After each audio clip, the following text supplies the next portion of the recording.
शालिनीताई यांनी आपल्या मुलाला फोन केला. बाळा, मी तुझ्याकडे भीक मागते. एकदा येऊन तुझ्या बाबांना भेटून जा रे बाळा.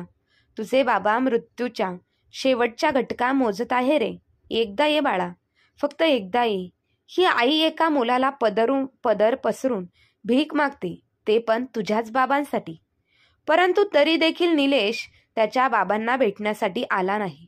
अचानक त्याच्या बाबांचं निधन झालं, ते पण डोळ्यामध्ये स्वप्न घेऊन मुलाला न भेटता आल्याचं.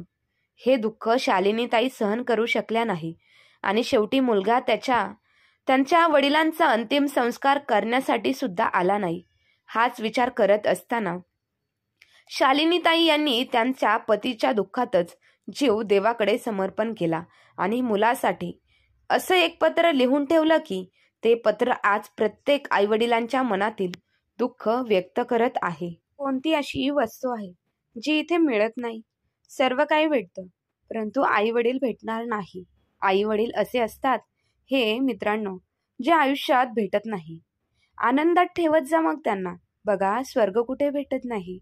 हॅलो निलेश बेटा, मी तुला किती दिवसांनी कॉल करत आहे, परंतु तू आहेस कुठं? माझा कॉल रिसीव करत नाही. बेटा, तुला तर माहीतच आहे तुझ्या वडिलांची अवस्थेबद्दल. त्यांची दिवसेंदिवस तब्येत अजूनच जास्त बिघडत चाललेली आहे.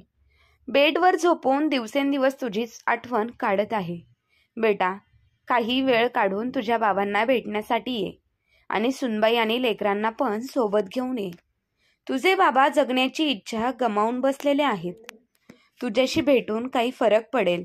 आता शालिनीताई एवढे बोलत होते तेव्हाच निलेशने त्याची अडचण सांगायला सुरुवात केली. आई, या आठवड्यात तर मला एक पण सुट्टी भेटणे अशक्य आहे आणि तुम्हाला तर माहीतच आहे मी इकडे आमचं नवीन घर बांधत आहे. मला तिकडे पण लक्ष द्यावं लागतं. तिकडे माझे राहणे गरजेचे आहे. मला तुमच्याकडे गावी येणं फार कठीण झालं आहे. तुम्ही बाबांची काळजी घेण्यासाठी एक मोलकरीण ठेवा. मुलाचे स्पष्ट शब्द उत्तर ऐकून शालिनीताई यांच्या चेहऱ्यावर काळजीचे भाव स्पष्टपणे दिसू लागले होते. त्यांचे डोळे अश्रूंनी भरले. विचार करत होते, मोलकरीण तर मी ठेवेल, कारण आमच्याकडे पैशांची काहीच कमतरता नाही. परंतु आज या आजकालच्या मुलांना कोण समजावून सांगेल की त्यांच्या आईवडिलांना दुसऱ्या अनोळखी व्यक्तीपेक्षा आपल्या माणसांची ह्या वयामध्ये फार गरज आहे. दिवसेंदिवस अनेक रोगांनी त्रस्त असलेल्या रामेश्वरराव यांची तब्येत अजूनच बिघडत चालली होती आणि शालिनीताई यांच्या मनात एक वेगळीच भीती निर्माण होती. नवऱ्याच्या मदतीसाठी ते दिवस रात्र त्यांच्या बेडवर जवळ बसलेले असायचे. कधी कधी ते रामेश्वरराव विचारात होते, अगं शालिनी, तू निलेशला फोन करून माझ्या तब्येतीबद्दल कळवलेला आहे का? त्याला माहीत असूनही तो माझ्याकडे भेटायला आलेला नाही. असे कोणते महत्त्वाचे काम आहे हे स्वतःच्या वडिलांपेक्षा महत्त्वाचे वाटत आहे त्याच्यासाठी? अगं ऐक ना, आपल्या मुलाला सुट्टी भेटत नाही तर आपण त्याच्या घरी जाऊया का? काही दिवसांनी माझं मन माझ्या मुलाला भेटाव्या म्हणून विचार करत आहे. नंतर शालिनीताई यांनी आपल्या पतीला खोटे आश्वासन द्यायचे आणि म्हणायचे, आता तुमच्या लाडक्या मुलाने पूर्ण 1 आठवड्याची सुट्टी ऑफिसमध्ये अप्लाय केलेली आहे, त्यामुळे यायला वेळ लागत आहे. बघा, तुम्ही सुट्टी भेटली की लगेच आपल्याला भेटण्यासाठी आपला मुलगा पळतच येईल.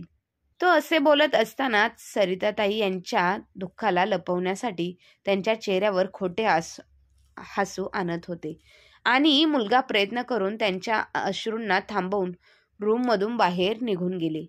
आता तर रामेश्वरराव यांना पण समजले होते, हे सर्व काही त्यांचे समाधान करण्यासाठी त्यांची बायको त्यांना समजावत आहे, त्यांना बरं वाटावं म्हणून बोलत आहे.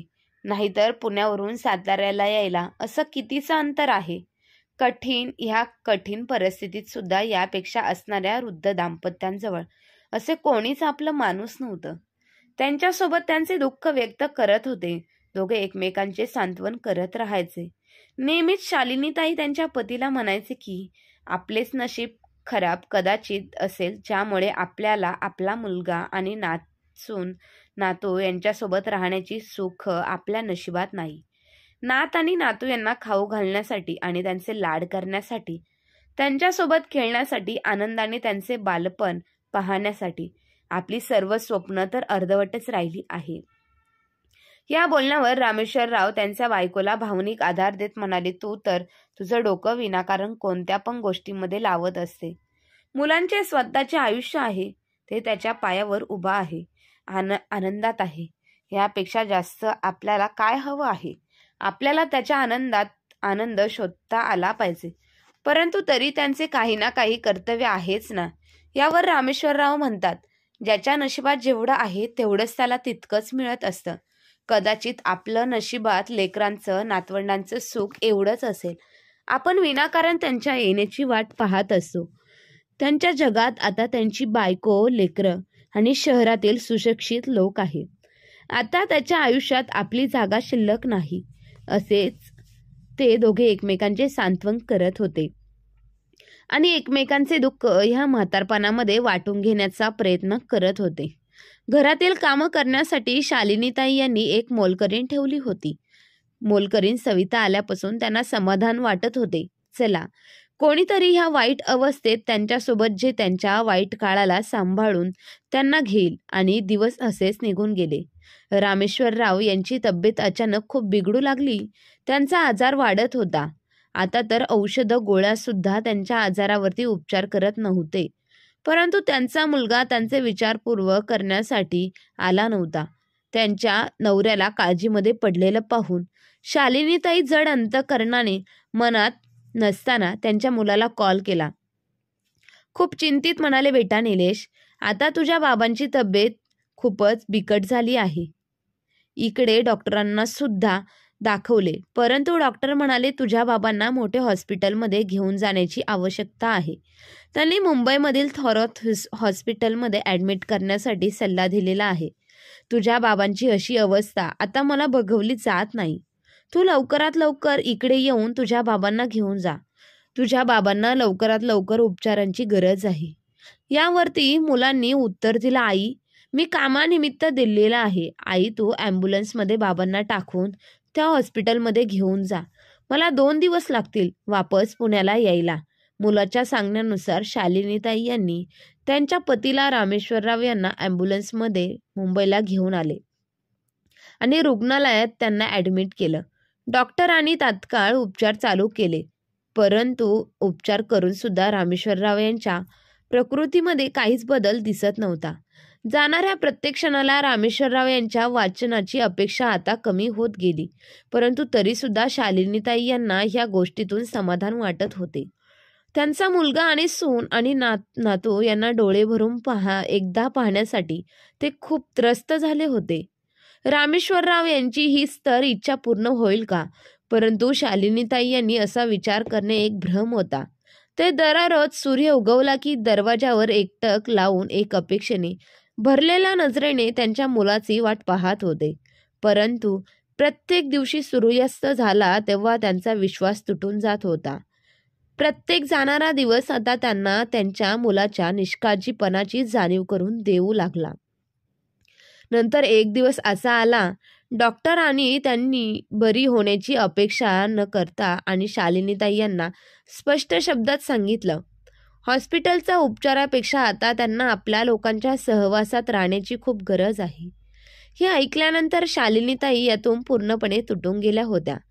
त्यांच्या पतीचा हात त्यांच्या हातात घेऊन शालिनीताई दुःखात खचून त्यांच्या नवऱ्याजवळ बसलेल्या होत्या. तेव्हाच रामेश्वरराव म्हणाले, अगं, मला माहीत आहे, मी काही दिवसांसाठी तुमच्यासोबत आहे. मी काही दिवसांचा पाहुणा आहे.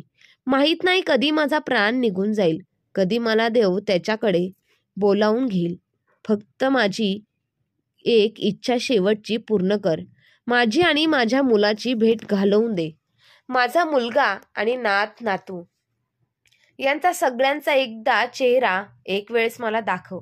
त्यांच्या पतीचे असे बोलणे ऐकून शालिनीताई यांच्या हृदयाचे तुकडे तुकडे होऊ लागले. रामेश्वरराव यांची ही इच्छा पूर्ण करण्यासाठी त्यांनी थरथरत्या हाताने त्यांच्या मुलाला कॉल केला. परंतु निलेशने आज पण कॉल रिसीव्ह केला नाही. स्वतःला कसं तरी सांभाळत त्यांनी त्यांच्या पतीला मुलाच्या घरी घेऊन जाण्याचा निर्णय घेतला. त्यांच्या आजारी पतीला ॲम्ब्युलन्समध्ये टाकून डॉक्टरांच्या निरागणीमध्ये घेऊन जाताना शालिनीताई राहून राहून विचार करत होते. आम्ही दोघे एकमेकांच्या सुख दुःखाचे सोबती झालो आहोत. आता तर रामेश्वरराव यांना काही झालं तर या जगात एकटीने राहणे मला फार कठीण होईल आणि ते एखाद्या शिक्षेपेक्षा कमी नाही, हाच विचार करत त्यांनी त्यांच्या पतीकडे पाहिलं. परंतु हे काय, रामेश्वरराव यांच्या शरीरात काहीच हालचाल होत नव्हती. हे सर्व पाहून शालिनीताई यांचा आत्मा हरून गेला. त्या पूर्णपणे घामाने भिजवून चिंब झाल्या होत्या. त्यांना वाटले शंकेच्या निरागनासाठी त्यांनी ॲम्ब्युलन्समध्ये उपस्थित डॉक्टरांना लवकर रामेश्वरराव यांचे चेकअप करण्यासाठी सांगितले. तेव्हा डॉक्टरांनी सांगितले की रामेश्वरराव यांचे निधन झाले आहे. असे सांगितले. त्यांच्या मुलाला, सुनेला आणि लेकरांना भेटण्याची हे अर्धवट स्वप्न डोळ्यात घेऊन रामेश्वरराव यांचे डोळे कायमचे बंद झाले आहे. इकडे शालिनीताई यांचा खूपच मोठा धक्का बसला म्हणून त्या दगड झाल्या होत्या. रामेश्वरराव यांच्या निधनाची वार्ता ऐकून त्यांचा जीव निघून जायचा बाकी होता. त्यांच्या पतीच्या मृत शरीराला पाहून अश्रू गाळण्याव्यतिरिक्त त्यांच्याजवळ दुसरा कोणताच पर्याय नव्हता. त्या ॲम्ब्युलन्समध्ये त्यांच्या मुलाच्या घराबाहेर पोहोचले होते. परंतु जेव्हा मुलाला भेटण्याची इच्छा असलेली ते रामेश्वरराव यांचे स्वप्न होते. परंतु तेच रामेश्वरराव आता जिवंत राहिले नाही, तर मुलाच्या घरी जाण्याची गरज काय, हाच विचार करून त्याच ॲम्ब्युलन्समध्ये त्यांच्या मृत पतीला घेऊन ते वापस गावातील घरी साताऱ्याकडे निघाले. मनावरती दगड ठेवून शालिनीताई यांनी मुलाला कॉल करून दुःखद बातमी सांगितली. 2 दिवस निघून गेले परंतु मुलगा अजूनही त्याच्या गावी पोचलेला नाही. वाट पाहून पाहून जेव्हा मुलाच्या येण्याची आशा संपली तेव्हा हतबल होऊन मुलाच्या अनुपस्थितीमध्ये रामेश्वरराव यांचे अंतिम संस्कार करण्यात आले. त्यांच्या घरातील अंगणात बसलेल्या शालिनीताई सतत हाच विचार करून दुःखी होत होत्या. माझे कधी रामेश्वरराव यांच्याशिवाय पुढचे आयुष्य कसे काढतील. आज एकटेपणा त्यांना खायला उठत होता. विचार करत होता, रामेश्वरराव होते तेव्हा कमीत कमी आपला माणूस असण्याची जाणीव तरी होत होती. नाहीतर मुलगा असून सुद्धा ते एकटे पडले होते. त्यांच्या मनात सतत एकच प्रश्न निर्माण होऊ लागला. जर म्हातारपण ह्याच दुःखाचं नाव आहे तर ते येतं का? का मुले ह्या वयात त्यांच्या आईवडिलांना एवढे लांब करतात? त्यांना तळमळ करण्यासाठी, वृद्ध अवस्थेत त्रास सहन करण्यासाठी त्यांना एकट्याला सोडून देतात. आज शालिनीताई त्यांच्या पतीच्या मृत्यूला 6 दिवस झाले होते. परंतु अजून पण त्यांच्या मुलगाला येणे गरजेचे वाटले नव्हते. विचार करत होते, जेव्हा रामेश्वरराव ह्याच मुलाला दुःखात पाहत होते तेव्हा त्यांचे मन किती तळतळ करत होते. एक बाप आपल्या लेकासाठी किती तरसत होता. परंतु स्वतःच्या आईवडिलांना एवढा त्रास देऊन पण त्यांच्या मुलामध्ये एक तीळ मात्र त्यांची दया आली नाही. मोठं झाल्यानंतर आपली मुले एवढंच वाटते दगडाच्या काळजाचे कसे होतात. शालिनीताई यांचे डोळे रडून रडून लाल झाले होते. त्यांच्या पतीच्या अवेळी मृत्यूने जसे त्यांच्या डोळ्यांतील पाणी संपतच नव्हतं. आता तर असे वाटत होते जसे डोळ्यांतून अश्रू नाही, रक्त वाहू लागले आहे. रामेश्वरराव यांनी तर त्यांच्या मुलाला थोडं पण दुःख, त्रास, जाणीव सुद्धा होऊन दिली नाही. परंतु तरी तो त्यांच्या शेवटच्या क्षणी त्यांना साधा मूकअग्नी देण्यासाठी सुद्धा आला नाही. ज्याच्या एका मागणीवरती रामेश्वरराव जगातल्या सर्व गोष्टी त्याला आणून द्यायला तत्पर असायचे. त्याला झालेल्या थोड्याशा त्रासाला जवळपासच्या डॉक्टरांकडे आणि हकीम लोकांना एकत्र करत होते. त्याला साधी सिंपल जरी झाली तरी त्यांना त्रास होत होता. लगेच ते डॉक्टरांकडे घेऊन जात होते. जोपर्यंत तो पूर्णपणे बरा होत नाही तोपर्यंत त्यांच्या जीवाला शांतता वाटत नव्हती. दिवसभर काम करून थकत होते, परंतु रात्र त्याच्या उशाशी बसून जागत होते. त्यांच्या इच्छा त्या बोलून दाखवण्याच्या अगोदरच ते पूर्ण करत होत्या. त्यांनी तर त्यांच्या बापाच्या कर्तव्यात आणि प्रेमात कधीच कमतरता येऊन दिली नाही. तोच मुलगा आता ते आजारी असल्यानंतर काय अंतिम संस्कार करण्यासाठी सुद्धा येण्यासाठी वेळ काढू शकत नव्हता. शालिनीताई जो विचार करत होते, जेव्हा 2 वर्षापूर्वी निलेश गावी आला होता तेव्हा रामेश्वरराव आणि शालिनीताई यांनी त्याच्यासोबत जाण्यासाठी बोलवले होते. त्यांच्या मुलाला, सुनेचा तर तिच्या सासू सासऱ्यांना सोबत न्यायचं हे ऐकूनच तिने चेहरा पाडला होता आणि भांडायला सुरुवात केली होती. माहीत नाही दोघांनी एकांतात काय बोलणे केले. दुसऱ्या दिवशी जेव्हा त्यांच्यासोबत जाण्याची वेळ आली तेव्हा निलेश टाळाटाळ करत म्हणाला, आई बाबा, गावाकडची एवढी जमीन खराब होऊन जाईल. इकडे शेती सांभाळणे पण फार गरजेचे आहे. त्यामुळे तुम्ही दोघे तिकडेच राहा. मुलगा निलेशच्याही मध्ये तो म्हणूनच सून म्हणाली, हे बरोबर बोलत आहात पप्पा. ह्या म्हातारपणात शहरातील प्रदूषण वातावरण तुमच्या प्रकृतीसाठी तसे चांगले नाही. पण गावातील स्वच्छ आणि चांगलं वातावरण तुम्हा दोघांच्या शरीरासाठी चांगलं आहे. आणि आम्ही लोक तर तुम्हाला भेटण्यासाठी येतच राहील. शालिनी ताई यांनी तर त्याच दिवशी मुलगा आणि सून यांच्या मनाला ओळखवून घेतलं होतं. त्यांना मनातल्या मनात जाणवत होतं, आता आपल्या मुलाच्या आधाराची अपेक्षा करणे फार चुकीचे आहे. परंतु त्याच वेळी त्यांच्याजवळ त्यांच्या नवऱ्याचा आधार होता, जो फक्त त्यांना प्रत्येक अडचणीमध्ये हिंमत देत होता. आता तर तो एक आधारवड पण देवाने त्यांच्यापासून हिसकावून घेतला होता. भूतकाळातील आठवणी शालिनीताई यांच्या एखाद्या जुन्या आजाराप्रमाणे जाणवत होत्या. डोळ्यातील वाहत्या अश्रूंनी त्यांचा साडीचा पदर पूर्ण ओला झाला होता. विचार करत होते, 5 दिवसांपूर्वी जेव्हा बापाचा मृत्यूची बातमी पाठवली होती, तरी सुद्धा मुलगा आणि सूनचा काहीच पत्ता नाही. या 6व्या दिवसांच्या क्षणाला त्यांनी असे घालवलेले, असे जिवंतपणे ते मृत्यू पावले आहेत. त्यांची अवस्था स्पष्ट सांगत होती. जवळपासच्या लोकांच्या गर्दीमध्ये असूनही शालिनीताई आज एकट्याच आपल्या लोकांची वाट पाहत श्वास सोडत होत्या. त्यांनी त्यांच्या पतीच्या निधनाचा दुःख आणि मुलाच्या येण्याची अपेक्षा झेलत शालिनीताई छतावर चक्रा मारत होत्या. छतावरून खाली अंगणात पाहिले तेव्हा विचार करत होते, त्याच अंगणात रामेश्वरराव यांचे मनमोकळेपणाने हसणे घुमत होते. इथेच आमच्या मुलांचं लहानपण गेलं. हेच अंगण तर आमच्या हसत्या खेळत्या कुटुंबाची साक्षी देत आहे. त्यांच्या जुन्या आठवणीमध्ये हरवून गेले. शालिनीताई यांच्या विचारावर एकाकी विरामचिन्ह लागले, जेव्हा गावातील शहरातील जाणाऱ्या रस्त्यावर एका गाडीची जोरात ब्रेकची आवाज ऐकायला आली. त्यांच्या मुलाच्या येण्याच्या अपेक्षेने त्यांनी गाडीकडे पाहिलं तेव्हा शेजारी राहणाऱ्या कुलकर्णी यांचा मुलगा त्याच्या बायकोसोबत आणि त्याच्या मुलाबाळांसोबत गाडीमधून खाली उतरला होता. तो दिल्लीमध्ये नोकरी करत होता. तुमच्या मुलाला आलेला पाहून लगेच कुलकर्णी यांची लगबग सुरू झाली.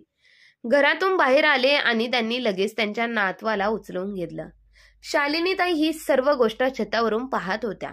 पाहून विचार करत होते, हेच चूक माझ्या नवऱ्याला रामेश्वरराव यांना पाहिजे होते. स्वतःच्या मुलाला एकदा भेटण्याची त्यांची इच्छा होती.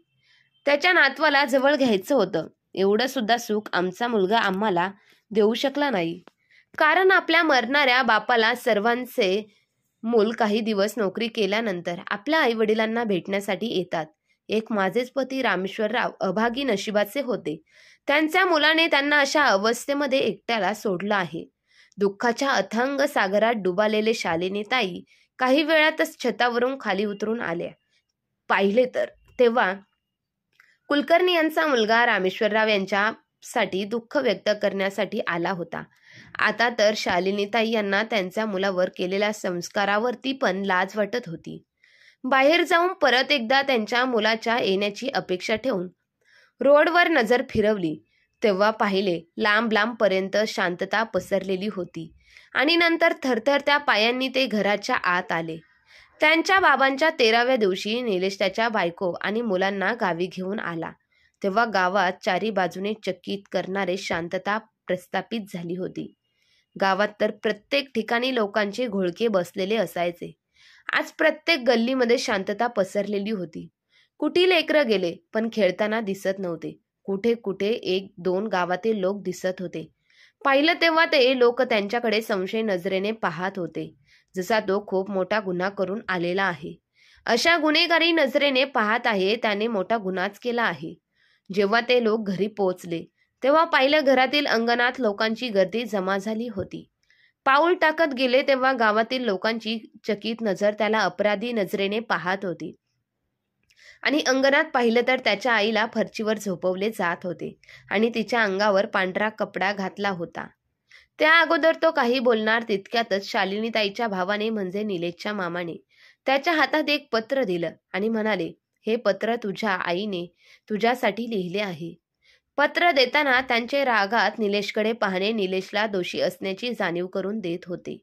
त्याच्या आईने त्याच्यासाठी पत्रात काय लिहिले आहे हे जाणून घेण्यासाठी जेव्हा निलेशने पत्र उघडले तेव्हा सर्वात वरती लिहिले होते, माझ्या प्रिय मुला, नेहमी आनंदात राहा. मला माहित नाही तुला भेटण्यासाठी मी जिवंत राहील की नाही, आणि तसे पण जीव तर माझा त्याच दिवशी निघून गेला होता ज्या दिवशी तुझा बाप, जो माझ्या सर्व सुख दुःखाचा सोबती होता, माझा आधार होता, तोच मला सोडून निघून गेला होता. परंतु तो माझा एकुलता एक मुलगा असून सुद्धा एवढा परका कसा झाला ही गोष्ट माझ्या समजण्यापलीकडेच आहे.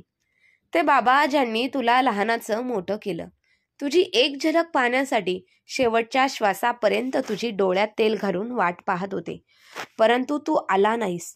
तुझं घर आणि तुझी नोकरी तुला तुझ्या बापापेक्षा जास्त महत्वाची वाटत होती. तुझ्या आजारी बापाची विचारपूस करणे लांबच, तू त्याच्या अंतिम संस्कार करण्यासाठी सुद्धा तू आला नाहीस. विधान शेवटचा खांदा देण्यासाठी मुलांनी बापाला द्यायचा असतो, शेवटचं पाणी पाजायचं असतं, शेवटचा विधी करायचं असतं, मूक अग्नी द्यायचा असतो, तोही तू काही केला नाही. माहित नाही तू एवढा दगडाच्या काळजाचा कसा झालास. तू म्हणायला तर आम्हाला आजी आजोबा बनवलं आहेस, परंतु कधी आम्हाला आमच्या नातीला मांडीवर खेळवण्याचं सुख तू देऊ शकला नाहीस. मला तुझ्यावरती काहीच राग नाही, परंतु स्वतःवर राग आहे. का मी तुझी अपेक्षा केली? कदाचित आमच्या नशिबाचा दोष होता, नाहीतर आम्ही दिलेल्या संस्कारांचा दोष होता, ज्यामुळे तो आमच्या चेहऱ्यांवर असलेल्या सुरकुत्या पण वाचू शकला नाहीस. आमच्या मनात असणाऱ्या दुःखाला तू समजून घेऊ शकला नाहीस. पत्र वाचत असताना निलेश मध्येच थांबला. पत्रातील काही शब्द फिकट पडले होते. कदाचित आईच्या अश्रूने त्यांना फिकं केलं होतं. नंतर रडक्या स्वरात निलेशने पत्र वाचायला परत चालू केलं. निलेश बेटा, माझी देवाला प्रार्थना आहे, जे दुःख आम्हाला या वृद्ध वयात भेटलं आहे असे दुःख देव साऱ्या वडिलांना देऊ नये. परंतु आपल्या समाजात आजकाल म्हाताऱ्या लोकांची परिस्थिती पाहून मला जाणवलं आहे, माझ्यासारखे बरेच म्हातारे आई वडील असे आहेत ज्यांना तुझ्यासारख्या मुलांमुळे नरकापेक्षा जास्त बेकार आयुष्य जगावे लागत आहे, आणि तेही जिवंतपणे. त्यामुळे हे जग सोडून जाण्या अगोदरच मी त्या लोकांसाठी काहीतरी करून जाणार आहे. मला माफ कर, कारण मी माझी संपूर्ण जमीन, प्रॉपर्टी, हे घर सुद्धा वृद्धाश्रमाला दान करत आहे. परंतु माझी मनातून इच्छा आहे, जसे तू आमच्या सोबत केले तसे तुझ्या सोबत तुझ्या मुलांनी करू नये. वृद्ध अवस्था आणि एकटेपणा ही एक व्यथा आहे, हे माझ्यापेक्षा जास्त कोणालाच माहीत नाही. माझ्या आयुष्यातील शेवटच्या क्षणी मी खूप दुःखात राहिलो आहे. आज मी माझ्या आयुष्यातील सर्वात मोठा निर्णय घेतला आहे. मी माझ्या शरीराला तुझ्या हाताने मूक अग्नी देण्याचा सुद्धा हक्क तुझ्याकडून हिसकावून घेतलेला आहे. पत्र वाचत असताना निलेशचे हातपाय आणि आवाज थरथर कापू लागला, परंतु तरी त्याने वाचन चालू ठेवलं. पत्रात पुढे लिहिलं होतं, तसे पण अनेक दुःख सहन करून मी माझा अगोदरच अंतिम विधी केलेला आहे. हे हाडामासाचं शरीर फक्त एक दिखावा आहे. बेटा, तू तुझ्या बाबांची शेवटची इच्छा पूर्ण करू शकला नाहीस, परंतु मला वाटत आहे तू माझ्या या इच्छेचा मान ठेवून माझ्या मृत शरीराला कोणत्या तरी रुग्णालयात दान करावं. हे नाश्वर शरीर कोणत्या तरी गरजू लोकांना कामी येईल. झाल्यास तर मला माफ कर. पत्र वाचन झाल्यानंतर निलेशच्या चेहऱ्यावर दुःखाचे भाव स्पष्ट दिसत होते. निलेश गुडघ्यावर बसून रडत होता, परंतु आता ह्या पश्चाताप करण्याशिवाय खूप उशीर झाला होता. बाहेर अंगणात ॲम्ब्युलन्सचा आवाज आला आणि त्याच्या मृत आईच्या शरीराला उचलून घेऊन गेले. एक एक करून गावातील लोक आणि नातेवाईक घरी त्याच्या निघून गेले. मित्र आणि मैत्रिणींनो, खरी गोष्ट आहे, आईवडिलांना म्हातारपण एवढं कमकुवत करत नाही जेवढे त्यांच्या मुलांचे वागणूक कमकुवत करत असते. आई वडील तर ते वडाचे झाड आहे, त्याला फक्त देणे माहीत आहे. त्यांच्या सावलीत मुलं स्वतःला सुरक्षित आहेत असे समजतात. एक आई वडीलच आहे ज्यांना तुमची प्रगती आनंद होतो. आज तुम्ही जी काही आहात त्यांच्या मागे त्यांचा त्याग आहे. तुम्ही एकाकी मोठे झालेले नाही, तुम्हाला मोठे करण्यात आईने तिच्या शरीराला झिजवलेले आहे. म्हातारी आई वडिलांनी कडक उन्हात त्यांच्या शरीराला तापवलेले आहे. ज्या झाडाला तुम्ही लहानपणी सावली दिली त्या झाडाची पानं सुकून देऊ नका. त्यांना पण तुमच्या प्रेमाची, आपुलकीची खतपाणी द्या. तुमच्या मधुर वाणीने आणि प्रेमळ वागणुकीने त्यांना ताजे टवटवीत ठेवा. कारण जेव्हा सावली देणारे झाडच नाही राहत तेव्हा अंगणात ऊन यायला लागतं. कोणीतरी छान म्हटलं आहे, का विसरले तुम्ही आईची माया आणि वडिलांचे प्रेम. त्यांनी तुमच्यासाठी जो त्याग केला तो आठवण करा आणि त्यांना मरेपर्यंत कधीही त्रास देऊ नका. तर मित्र आणि मैत्रिणींनो, तुम्हाला काय वाटतं? निलेश जसा पैशासाठी धावत राहिला आणि आपल्या आईवडिलांना न सांभाळता, त्याच्याकडे लक्ष न देता फक्त स्वार्थी वृत्तीने त्याच्या बायको आणि मुलांकडे लक्ष देऊन त्याचा तो आनंदात जीवन जगत होता, असं मुलांनी वागावं का? याबद्दल तुम्हाला काय वाटतं हे कमेंट करून नक्की कळवा. आणि कथा आवडली असेल तर आपल्या चॅनलला लाईक, शेअर, सबस्क्राईब नक्की करा. धन्यवाद.